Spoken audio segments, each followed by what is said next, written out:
बिस्मिल्लाहिर्रहमानिर्रहीम। अस्सलामुअलैकुम स्टूडेंट्स, हम मैथ 9 में चैप्टर 2 को डिस्कस कर रहे थे जिसका नाम है real and complex numbers. Students, last lecture से हम एक्सरसाइज 2.1 से रेलेवेंट प्रॉब्लम्स को सॉल्व करते चले आ रहे हैं। स्टूडेंट्स, आज का जो हमारा टॉपिक है वो है decimal representation of rational and irrational numbers. हम देखेंगे कि रैशनल और इर्रेशनल नंबर्स को डेसिमल में कैसे रिप्रेजेंट किया जाता है। तो स्टूडेंट्स, आइए देखते हैं।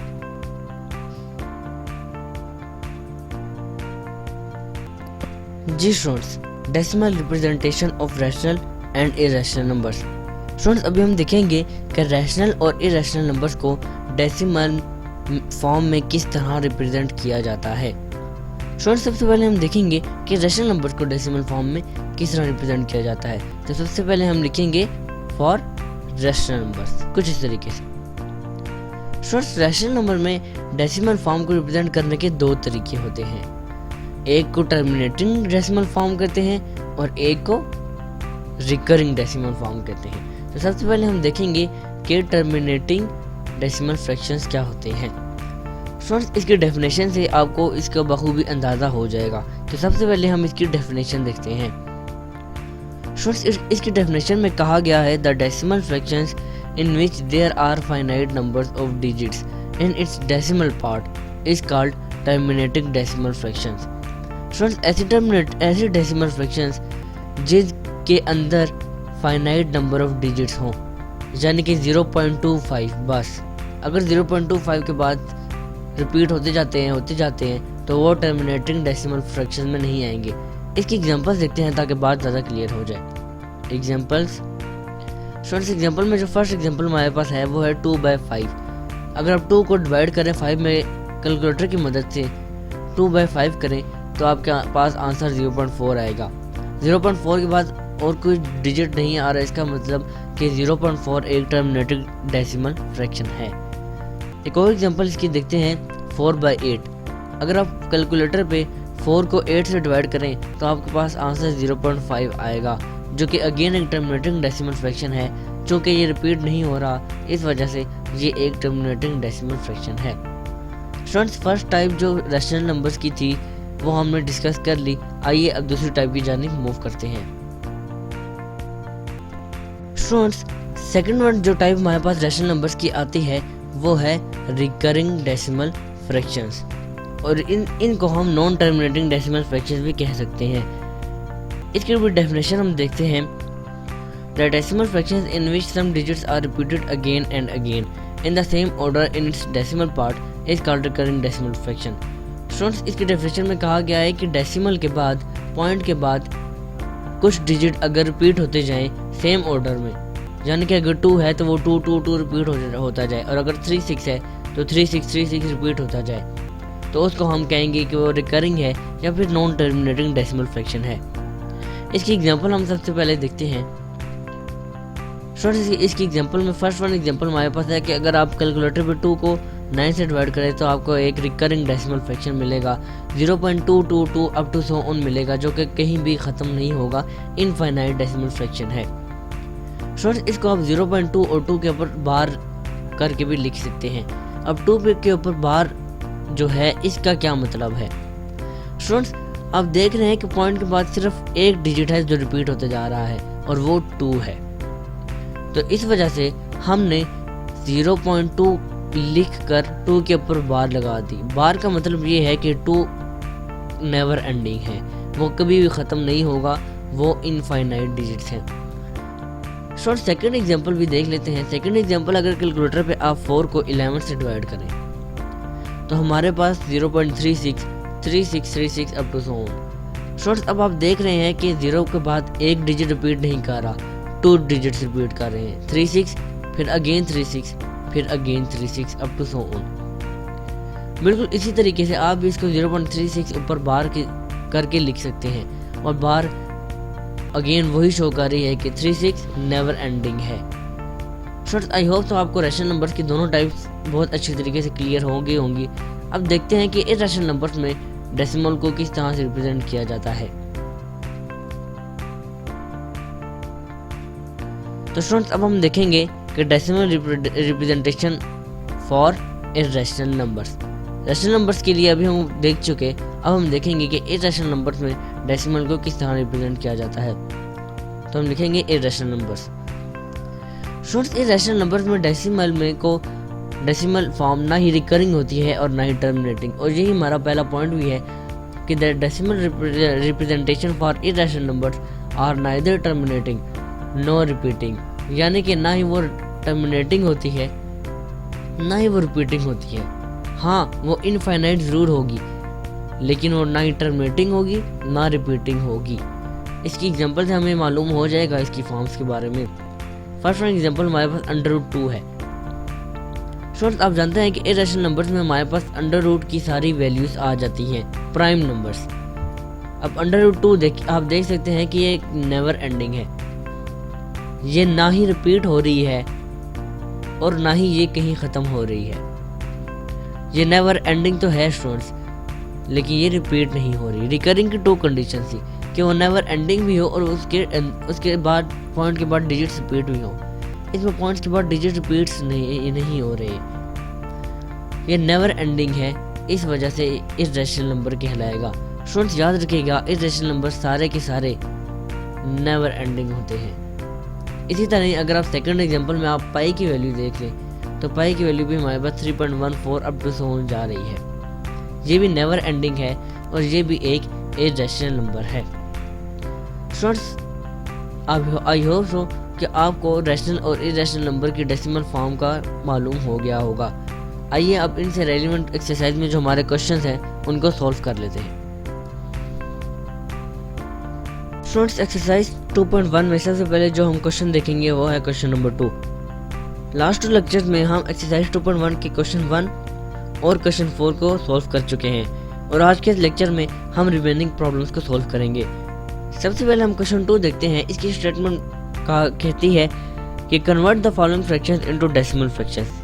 अभी हम डेसिमल फॉर्म ऊपर पढ़ कर आए हैं, हमें कुछ फ्रैक्शंस गिवन है और हमने उनको डेसिमल फ्रैक्शंस में कन्वर्ट करना है। तो स्टूडेंट्स, फर्स्ट पार्ट जो हमारे पास आता है वो है 17/25। इसका सॉल्यूशन देखते हैं। स्टूडेंट्स, इसको हम कुछ इस तरीके से सॉल्व करेंगे। आप जानते हैं हम छोटी क्लास में पढ़कर आ चुके हैं, जब भी हम डिवाइड करते हैं तो हम कैसे कैलकुलेटर के बगैर हम कैसे डिवाइड करते हैं। स्टूडेंट्स, हम लिखेंगे 25 को बाहर और 17 को अंदर, कुछ इस तरीके से 17 को अंदर और 25 को बाहर। स्टूडेंट्स, आप जानते हैं कि डिनोमिनेटर नोमिनेटर से बड़ा है, तो ये पूरा डिवाइड नहीं होगा, ये काफ़ी बड़ा है, तो हम ज़ीरो। आप जानते हैं कि जब भी डिनोमिनेटर डिवीजन में जब डिनोमिनेटर न्यूमिनेटर से बड़ा हो तो हम ज़ीरो के बाद पॉइंट लगाते हैं। तो ज़ीरो के बाद पॉइंट लगाने का रिजल्ट हमारे पास ये होता है कि एक और ज़ीरो न्यूमिनेटर के पास चला जाता है, जिसकी वजह से न्यूमिनेटर डिनोमिनेटर से बड़ा हो जाता है और हम अपने कैलकुलेशंस बआसानी सॉल्व कर सकते हैं। तो हम लिखेंगे 0 और पॉइंट, जिसकी वजह से 17 के बाद एक 0 आ जाएगा। तो स्टूडेंट्स, अब 25 6 ज़ा 150 होता है, कुछ इस तरीके से। अब हम इसको जब सब्ट्रैक्ट करेंगे तो 170 माइनस 150 तो इज इक्वल टू 20। अब अगेन 25 20 से बड़ा है, तो हम पॉइंट ऑलरेडी लग चुका है, हम और पॉइंट नहीं लगाएंगे, तो अगेन एक और 0 हम लगाएंगे, कुछ इस तरीके से। तो जब हम 25 को 8 से मल्टीप्लाई करते हैं तो हमारे पास 200 ही आता है। तो 200 माइनस 200 तो हमारे पास कुछ भी नहीं बचता। स्टूडेंट्स, आप देख सकते हैं कि ऊपर हमारे पास जो बचा है वो है 0.68 और यही हमारा आंसर है। उसने हमें कहा कि आप गिवन फ्रैक्शंस को डेसिमल फॉर्म में कन्वर्ट करें और हमने कर दी। आइए स्टूडेंट्स, इसके लिए नेक्स्ट पार्ट पर मूव करते हैं। स्टूडेंट्स, नेक्स्ट पार्ट जो मैं सॉल्व करने जा रहा हूँ आप लोगों के लिए वो है पार्ट नंबर 3। स्टूडेंट्स, इसका सॉल्यूशन देखते हैं। कुछ इस तरीके से हम 57 को अंदर रखेंगे और 8 को बाहर रखेंगे। स्टूडेंट्स आप देख सकते हैं कि डिनोमिनेटर इस दफा इस छोटा है और न्यूमिनेटर बड़ा है, तो हम बहुत आसानी इसको सॉल्व कर सकते हैं। आप जानते हैं कि 8 7 56 होता है।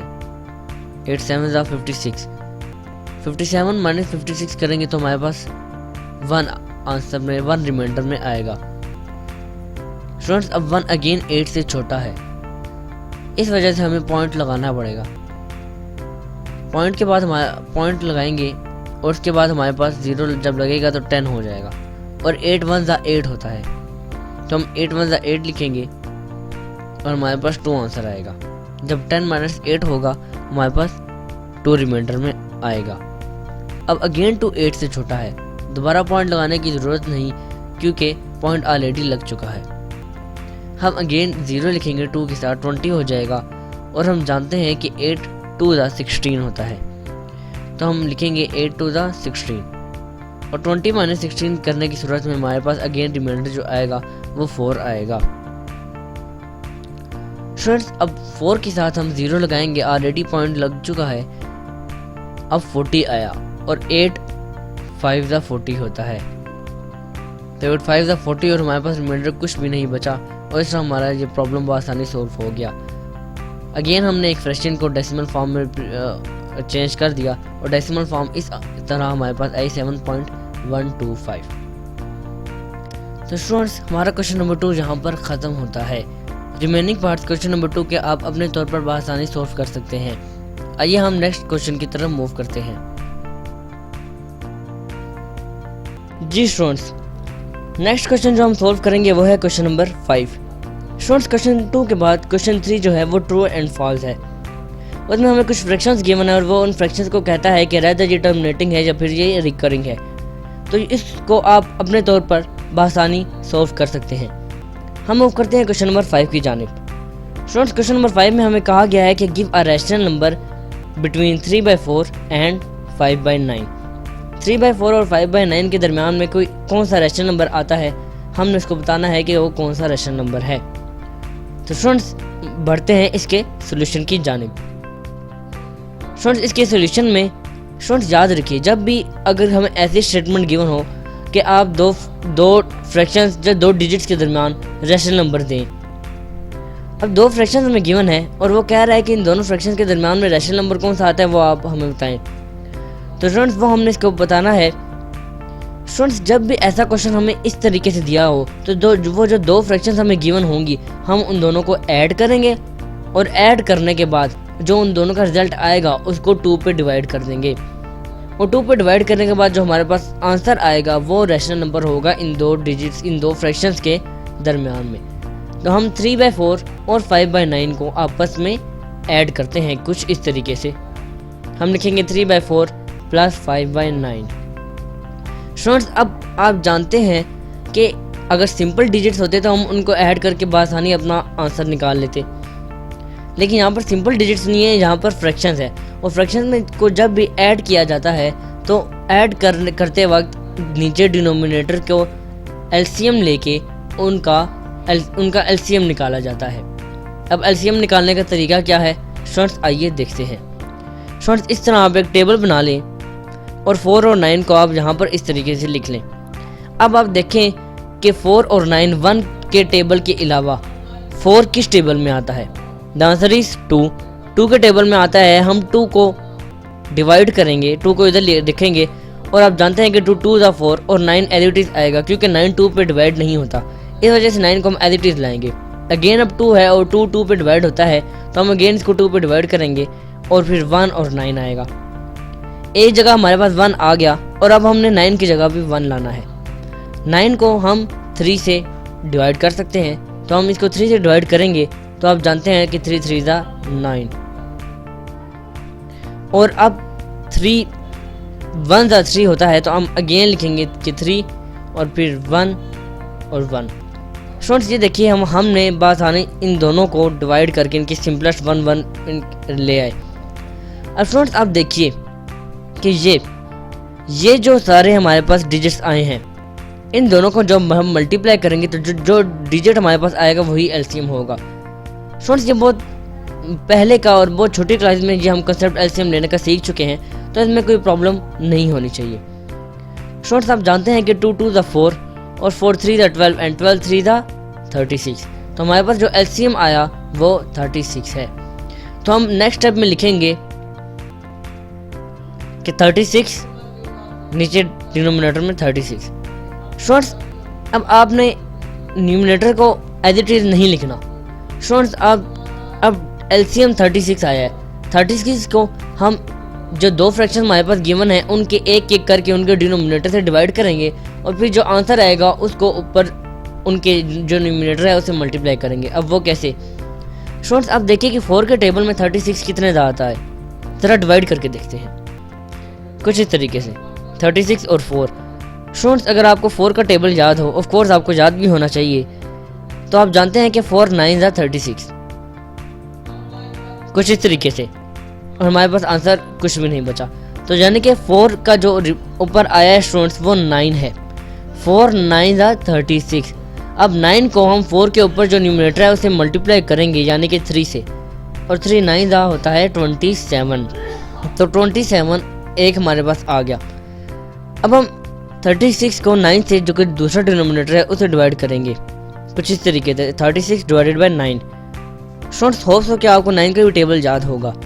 9 को जब हम 36 को जब हम 9 से डिवाइड करेंगे तो आप जानते हैं कि 9 4 ज़ा 36 आएगा। तो स्टूडेंट्स इस दफ़ा हमारे पास 4 आया है, और अब 4 को हम 9 के ऊपर जो न्यूमिनेटर है उससे मल्टीप्लाई करेंगे और 4 5 ज़ा 20 होता है। 4 से जब डिवाइड किया, 36 को 4 से डिवाइड करने की सूरत में 8 आया, 3 8 ज़ा 20, 9 आया, 3 9 ज़ा 27, और 9 से डिवाइड करने की सूरत में 4 आया और 4 5 ज़ा 20। तो हम इसको रेस करते हैं और लिखते हैं कि 27 प्लस 20। स्टूडेंट जब 27 में आप 20 को ऐड करेंगे तो आप जानते हैं कि हमारे पास जो आंसर आएगा वो है 47/36। स्टूडेंट्स अगर आपको याद हो, ये क्वेश्चन स्टार्ट करने से पहले मैंने आपको ट्रिक बताई थी कि हम इन दोनों को ऐड करेंगे और ऐड करने के बाद जो आंसर आएगा उसको 2 से डिवाइड कर देंगे। तो अब हम इस होल फ्रैक्शन को 2 से डिवाइड करेंगे। देखते हैं कैसे डिवाइड करेंगे। 47/36 डिवाइडेड बाय 2, हमने इसको 2 से डिवाइड कर दिया। स्टूडेंट्स अब जानते हैं कि 2 नीचे अकेला है, तो हम 2 को इस तरह से भी लिख सकते हैं कि 2 डिवाइडेड बाय 1 2 ही आएगा। तो स्टूडेंट्स हम 2 को ऊपर जाकर मल्टीप्लाई कर देंगे। स्टूडेंट्स ये आप जानते हैं कि डिवीजन में जो चीज़ जो नीचे ऐड और डिवाइड हो रही होती है वो ऊपर जाकर मल्टीप्लाई हो जाती है कुछ इस तरीके से। 47/36 मल्टीप्लाई बाय 1/2, क्योंकि यहाँ पर 2/1 है तो ऊपर जाकर रेसिप्रोकल हो जाएगा और कुछ इस तरीके से आएगा 1/2। स्टूडेंट्स अब हम इन दोनों को आपस में मल्टीप्लाई करेंगे और देखेंगे कि हमारे पास फाइनल आंसर क्या आता है। 47 को 1 से मल्टीप्लाई किया जाए तो 47 ही आता है, और 36 को 2 से मल्टीप्लाई किया जाए तो हमारे पास आंसर 72 आता है। 47 डिवाइडेड बाय 72। और स्टूडेंट्स यही हमारा रिक्वायर्ड आंसर था। हमें कहा गया था कि इन दोनों के दरमियान जो रेशनल नंबर आता है वो निकालिए, और हमने बआसानी निकाल लिया। स्टूडेंट्स आई होप सो कि ये क्वेश्चन आपको क्लियर हो गया होगा। स्टूडेंट्स इस क्वेश्चन की अगेन एंड अगेन प्रैक्टिस कीजिए, क्योंकि ये इंपॉर्टेंट क्वेश्चन है और बोर्ड में आ भी चुका है। तो स्टूडेंट्स आइए हम मूव करते हैं इस एक्सरसाइज के लास्ट क्वेश्चन पे, जो कि है क्वेश्चन नंबर 6। जी स्टूडेंट्स नेक्स्ट क्वेश्चन जो हम सॉल्व करने जा रहे हैं वो है क्वेश्चन नंबर 6। इसकी स्टेटमेंट हमें कहती है the express the following recurring decimal. Students recurring decimals का वर्ड यहाँ पर यूज़ हुआ है। अभी हम ऊपर रिकरिंग डेसिमल को डिस्कस करके आए हैं, एक ऐसा डेसिमल फ्रैक्शन जो डेसिमल के बाद रिपीट होता जाए। पॉइंट के बाद अगर कोई डिजिट रिपीट करता चला जाता है तो हम कहते हैं कि ये रिकरिंग डेसिमल है या फिर नॉन टर्मिनेटिंग डेसिमल फ्रैक्शन है। स्टूडेंट्स वो कहता है कि रिकरिंग डेसिमल को रैशनल नंबर की फॉर्म में रिप्रेजेंट कीजिए, और वो कहता है कि जहाँ पर पी और क्यू इंटीजर्स हैं और क्यू नॉट इक्वल टू 0 है। स्टूडेंट्स ये रैशनल नंबर की इनफैक्ट एक दूसरी शक्ल है। तो इन शॉर्ट अगर हम बात करें, वो कहता है कुछ रिकरिंग डेसिमल्स गिवन है और हमने इसको रैशनल नंबर की फॉर्म में रिप्रेजेंट करना है। स्टूडेंट्स इस क्वेश्चन के 3 पार्ट्स हैं। मैं आपके लिए 2 फर्स्ट और थर्ड 1 पार्ट सॉल्व करूँगा, सेकेंड 1 आपके लिए होमवर्क होगा। इसका फर्स्ट पार्ट देखते हैं। फर्स्ट पार्ट है 0.5 ऊपर बार। बार का मतलब आप बखूबी जानते हैं कि बार का मतलब 5 के ऊपर बार का मतलब है कि 5 रिपीट करता जा रहा है और 5 नेवर एंडिंग है। तो इसका सोल्यूशन हम देखते हैं। स्टूडेंट्स हम 0.5 बार को x के x लेट कर लेते हैं कुछ इस तरीके से। तो स्टूडेंट्स अब आप जानते हैं कि 5 नेवर एंडिंग है, तो हम इसको खोल के लिख लेते हैं। बार को हटाकर हम 5 को नेवर एंडिंग की सूरत में लिखते हैं कुछ इस तरीके से, x is equal to 0.555 up to so on never ending, और इसको हमने इक्वेशन 1 का नाम दिया। स्टूडेंट्स अब आप जानते हैं कि अगर मैं आपको कहूँ कि 0.5 में से आपने पॉइंट ख़त्म करना है, स्टूडेंट्स इस 0.5 में से अगर मैं कहूँ आपने पॉइंट ख़त्म करना है, तो आई होप तो कि आपको मेथड पता होगा कि आप पॉइंट किस तरह ख़त्म करते हैं। स्टूडेंट्स आप जानते हैं कि हर डिजिट 1 से डिवाइड हो जाता है, तो 0.5 के नीचे डिनोमिनेटर में हम 1 लिखेंगे और पॉइंट के बाद सिर्फ एक डिजिट यहाँ पर, स्टूडेंट्स यहाँ पर पॉइंट के बाद सिर्फ एक डिजिट रिपीट हो रहा है, यानी कि 5। तो स्टूडेंट्स अब 5 को एक डिजिट रिपीट हो रहा है, तो आप 5 की जगह नीचे डिनोमिनेटर में 1 के साथ 0 लिख लेंगे। स्टूडेंट्स अगर 2 डिजिट रिपीट हो रहे होते तो आप 2 zeros लगाते। तो स्टूडेंट्स पॉइंट ख़त्म कर रहे थे 0.5, अगर हम पॉइंट ख़त्म करेंगे तो ऊपर खाली 5 बच जाएगा और नीचे 10 बच जाएगा। तो स्टूडेंट्स अगर आप 5 डिवाइडेड बाई 10 की करें तो फिर आंसर क्या आएगा। स्टूडेंट्स अगर आप 5 को 10 से डिवाइड करें तो अगेन आपके पास 0.5 ही वापस आ जाता है। स्टूडेंट्स इसी वजह से हम यहाँ पर 10 को डिवाइड करने के बजाय हम 10 को यहाँ पर मल्टीप्लाई करेंगे। स्टूडेंट्स क्योंकि उसने ये नहीं कहा क्वेश्चन में कि डेसिमल को ख़त्म करें, उसने कहा है कि डेसिमल को ख़त्म करके फ्रैक्शन की फॉर्म दें। स्टूडेंट्स यही वजह है कि इस पॉइंट में कहा गया है कि only 1 digit 5 is being repeated, so multiply whole equation by 10। यही वजह है कि हम इक्वेशन को 10 से मल्टीप्लाई कर रहे हैं। आप में से कुछ बच्चे सोच रहे होंगे कि क्यों कर रहे हैं, तो जवाब आपको बखूबी मिल चुका होगा। चूँकि हमने पॉइंट ख़त्म नहीं करना, हमने यहाँ पर इसको पॉइंट ख़त्म करने के साथ साथ हमने इसकी रैशनल फॉर्म भी बनानी है, इसकी क्वोशिएंट फॉर्म भी बनानी है। तो हम इसको 10 से मल्टीप्लाई करते हैं। 10x is equal to 0.555 up to सोन, इसको हम 10 से मल्टीप्लाई कर रहे हैं। आइए नेक्स्ट पेज पे जाते हैं और देखते हैं कि हम जब कैलकुलेटर पे 0.555 को 10 से मल्टीप्लाई करेंगे तो हमारे पास आंसर क्या आता है। तो स्टूडेंट्स यहाँ पर जब हम इसको मल्टीप्लाई करेंगे तो 10x वैसे ही रहेगा और इक्वल टू के साथ 5.555 अप टू सो ऑन, हमारे पास ये आंसर आएगा। स्टूडेंट्स अब इक्वेशन 2 इसको हम इक्वेशन 2 का नाम दे देते हैं। और आप जानते हैं, ज़रा रिकॉल करें, इक्वेशन 1 ये थी। इक्वेशन 1 और इक्वेशन 2 हमारे पास दोनों इक्वेशंस आ गई। अब हम इन दोनों को सब्ट्रैक्ट करेंगे। हम लिखेंगे subtracting equation 1 from 2। Students from 2 आया है, यानी कि 1 को 2 से हम सब्ट्रैक्ट करेंगे। तो 10x माइनस x कुछ इस तरीके से is equal to 5.555 up to so on minus 0.555 up to so on. Student 10x minus x 9x and 9x is equal to, आप जानते हैं कि यहाँ पर 0.555 है। जब ये इससे सब्ट्रैक्ट होगा तो हमारे पास सिर्फ 5 बच जाएगा और 9x के साथ मल्टीप्लाई हो रहा है, हमें x अकेला चाहिए, तो हम 9 को वहाँ पर जाकर डिवाइड कर देंगे। हमारे पास x की वैल्यू जो आएगी वो है 5/9 और यही हमारा रिक्वायर्ड आंसर है। तो स्टूडेंट्स हमने ये प्रॉब्लम बआसानी सॉल्व कर लिया। आइए अब इसी क्वेश्चन का थर्ड पार्ट मैं आपके लिए सॉल्व करता हूँ। जी स्टूडेंट्स नेक्स्ट पार्ट जो मैं आपके लिए सॉल्व करूँगा वो है पार्ट नंबर 3। तो पार्ट नंबर 3 क्या है, आइए देखते हैं। स्टूडेंट्स पार्ट नंबर 3 है, हमारे पास 0.67 ऊपर बार है। स्टूडेंट्स इस पार्ट को सॉल्व करने से पहले मैं आपको एक ट्रिक बताना चाहता हूँ अपने आंसर को चेक करने के लिए कि हमारा आंसर ठीक है या नहीं। स्टूडेंट्स आप जानते हैं कि मैं अपने हर लेक्चर में आंसर के रेलिवेंट एक ट्रिक बता देता हूँ आपको, ताकि आपको मालूम हो जाए कि आंसर आपका जो है वो ठीक है या नहीं। स्टूडेंट्स अब ज़रा आप रिकॉल करें कि अभी जो हम ऊपर पार्ट करके आए हैं उसका आंसर क्या था। द आंसर इज, उसका आंसर था हमारे पास 5/9। अब आप रिकॉल करें कि वो क्वेश्चन हमें पॉइंट में कैसे गिवन था, वो था 0.5 बार। स्टूडेंट्स बार को भूल जाइए, आप देखिए कि पॉइंट के बाद 0.5 के बाद सिर्फ एक डिजिट रिपीट हो रहा है, सिर्फ एक डिजिट है, वो है 5। स्टूडेंट्स जब भाई आपको एग्जाम्स में ऐसे क्वेश्चंस आए तो आप अपने आंसर को इस तरह चेक कर सकते हैं कि जो पार्ट गिवन होगा उसमें डेसिमल के बाद जो डिजिट होगा, जैसे कि ऊपर वाले क्वेश्चन में 5 डिजिट था, सिर्फ एक 5, जो डिजिट पॉइंट के बाद होगा वही हमारा जो क्वेश्चन फॉर्म आएगी आंसर की उसका न्यूमिनेटर होगा।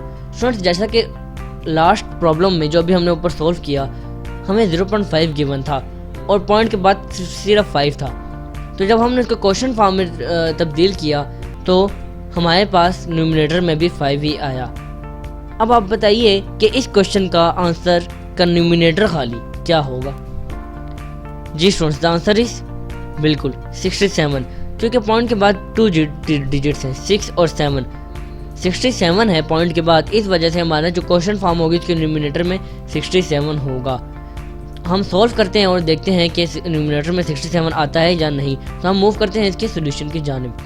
अगेन हम इसको x के इक्वल लेट कर लेंगे और बार आप जानते हैं कि बार का मतलब है कि 6 और 7 नेवर एंडिंग है। हम बार को रिमूव करके इसको नेवर एंडिंग की सूरत में लिख लेते हैं। हम लिखेंगे कि x is equal to 0.67 67 67 up to so on, और इसको हम इक्वेशन 1 का नाम दे देते हैं। स्टूडेंट्स, अगेन आप जानते हैं कि इस दफ़ा हम पॉइंट को जब रिमूव करेंगे तो पॉइंट के बाद 2 डिजिट्स हैं, 6 और 7, तो 2 0 नीचे लगेंगे, 1 एज इट इज और साथ में 2 0 यानी कि 100। तो हम 100 से डिवाइड करने के बजाय मल्टीप्लाई करेंगे, और मल्टीप्लाई क्यों करेंगे? क्योंकि हमने इसको क्वेश्चन फॉर्म में तब्दील करना है। हमें पॉइंट ख़त्म करने का नहीं कहा गया, हमें कहा गया है कि आपने इसको क्वेश्चन फॉर्म में रिप्रेजेंट करना है। तो हम इसको लिखेंगे कि only 2 digit 6 and 7 is being repeated, so multiply whole equation by 100। तो हम दोनों साइड्स पे 100 से मल्टीप्लाई कर लेंगे। आइए नेक्स्ट पेज पर जाते हैं और देखते हैं राइट हैंड साइड जब 100 से मल्टीप्लाई करेंगे तो क्या आंसर आता है। जी स्टूडेंट्स, जब हमने 100 से राइट हैंड साइड पे करवाया, लेफ्ट हैंड साइड पे तो 100x ही रहा, और जब हमने राइट हैंड साइड पे इसको मल्टीप्लाई कराया तो हमारे पास कुछ इस तरीके से एक सूरत आई। हमने जब मल्टीप्लाई कराया तो आया 67.67 67 67 up to so on. Students, इसको मैंने इक्वेशन 2 का नाम दे दिया है। अब ज़रा रिकॉल करें कि इक्वेशन 1 क्या थी। जी स्टूडेंट्स, इक्वेशन 1 थी हमारे पास ये x is equal to 0.67 67 67 up to so on. तो स्टूडेंट्स, हमारे पास 2 इक्वेशन हासिल होगी। बिल्कुल लास्ट पार्ट की तरह हम इन दोनों को सब्ट्रैक्ट करेंगे। हम लिखेंगे सब्ट्रैक्टिंग इक्वेशन 1 फ्रॉम 2। तो स्टूडेंट्स, हम इसको सब्ट्रैक्ट करेंगे। आप जानते हैं कि अब 100x माइनस x और 67.676767 माइनस 0.676767 ये दोनों नेवर एंडिंग है। 100x माइनस x, जब 100 में से एक x सब्ट्रैक्ट करेंगे तो 99x इज इक्वल टू 67। हमारे पास 67 आ गया, क्योंकि 0.676767 नेवर एंडिंग है। इसको जब हम 67.67 से जब हम इसको सब्ट्रैक्ट करेंगे तो पॉइंट वाली सारी वैल्यूज कट हो जाएंगी, ख़त्म हो जाएंगी, और हमारे पास सिर्फ 67 बच गया। अब x के साथ 99 जहाँ पर मल्टीप्लाई हो रहा है दूसरी साइड पर जाकर वो डिवाइड हो जाएगा, और x की वैल्यू हमारे पास जो 67/99 आ गई, और यही हमारा रिक्वायर्ड आंसर था। स्टूडेंट्स, ज़रा अगर आपको याद हो तो मैंने आपको क्या कहा था। जी स्टूडेंट्स, मैंने आपको कहा था कि जो पॉइंट के बाद 2 डिजिट्स होते हैं वो हमारे आंसर के न्यूमिनेटर में पाए जाएंगे। आप देखिए कि ये 67 हमारे आंसर में भी पाया गया। तो स्टूडेंट्स, ये था हमारा आज का लेक्चर। स्टूडेंट्स, आई होप तो कि आज का ये लेक्चर आपको बहुत अच्छे से क्लियर हो गया होगा। आज के इस लेक्चर के बाद, आज के इस लेक्चर के साथ हमारी एक्सरसाइज 2.1 इख्तिताम को पहुंचती है। इस पूरे एक्सरसाइज 2.1 के टेन्योर में जो मैंने आपको पार्ट्स करवाए हैं वो उनको देखते हुए आप रिमेनिंग पार्ट्स अपने तौर पर बआसानी खुद सॉल्व कर सकते हैं। स्टूडेंट्स, अगेन मैं आपको बताता चलूँ कि self done is well done. तो स्टूडेंट्स, अब आपसे मुलाकात होती है अब इंशाल्लाह नेक्स्ट लेक्चर में। तब तक के लिए अल्लाह हाफिज़।